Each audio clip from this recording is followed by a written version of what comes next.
নবম গ্রেড মানে সহকারী প্রকৌশলী বা সমমান পদে নিয়োগের ক্ষেত্রে সবাইকে সমানভাবে প্রতিযোগিতামূলক পরীক্ষায় অংশগ্রহণ করতে হবে এবং ন্যূনতম শিক্ষাগত যোগ্যতা হবে বিএসসি ইঞ্জিনিয়ারিং ডিগ্রি। কোনো প্রকার কোটা কিংবা অন্য কোনো নামে সমমান পদ তৈরি করে পদোন্নতির সুযোগ দেওয়া যাবে না।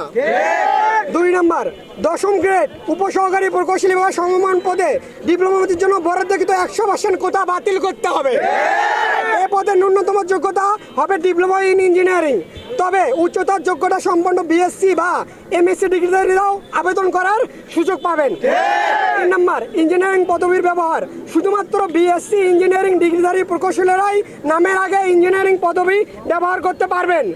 অন্য কেউ এ পদবী ব্যবহার করলে তার বিরুদ্ধে কঠোর আইনগত ব্যবস্থা নিতে হবে।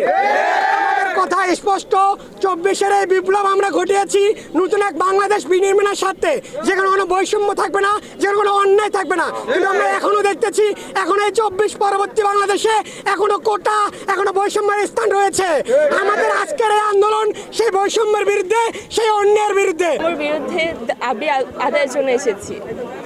আমরা আসলে 24-এ যে বিপ্লব অর্জন করেছি সেটার ধারাবাহিকতায় আমরা এখানে আজ এসেছি, যেন ডিপ্লোমা এবং বিএসসি ইঞ্জিনিয়ারদের মধ্যে কোনো তফাৎ না থাকে, সেই বৈষম্য যেন না থাকে, আর সেজন্য আমরা এই দাবি আদায়ের জন্য এখানে এসেছি। হ্যাঁ, এর আগেও এই বিষয়ে আন্দোলন হচ্ছে, তবে আমরা এর যৌক্তিক ফলাফল পাইনি। হচ্ছে ট্রিপলি খাতটা হচ্ছে এমন একটা ইঞ্জিনিয়ারিং সেক্টরটা আছে এমন একটা সেক্টর যে সেক্টরে কখনো ডক্টর দিয়ে অথবা অন্যান্য যে ডিপার্টমেন্ট থেকে আসে সে সেক্টর দিয়ে কিন্তু এই ঘাটতিটা পূরণ করা যায় না। তো আমাদের বর্তমানে যে সমস্যা হচ্ছে, আমরা যখন দেখতেছি যে 1980-র পর থেকে যে একের পর এক কিন্তু মানে ইঞ্জিনিয়ারদের প্রতি বৈষম্য করা হচ্ছে। সেই বৈষম্যটা এরকম যে যারা ডিপ্লোমা পড়ে তারা কিন্তু আমাদের 100% দশম গ্রেডটা নিয়ে রাখছে এবং নবম গ্রেডের ক্ষেত্রে তাদের প্রমোশন হারটা বেশি। আলটিমেটলি যেটা দেখা যাচ্ছে, মানে আপনারা দেখতে পাচ্ছেন গত যে বিসিএস ছিল 300 আসনের মধ্যে 156 জনের সেখানে ইঞ্জিনিয়ার ছিল। এটা মানে পরিলক্ষিত হয় যে ইঞ্জিনিয়ারদের পর্যাপ্ত যখন সুযোগ সুবিধা না দেওয়া হয় তখন কিন্তু তারা আলাদা সেক্টর বেছে নেয়। এখন আপনারা দেখতে পারেন সোশ্যাল মিডিয়া থেকে বিভিন্ন মিডিয়ায় বলা হয়ে থাকে যে সরকারে এত টাকা খরচ করে তারপরে ইঞ্জিনিয়াররা কেন অন্যদিকে মুভমেন্ট করছে।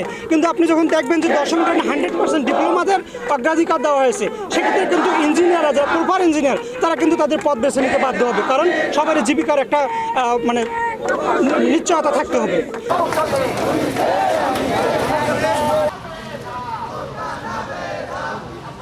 প্রকৌশলী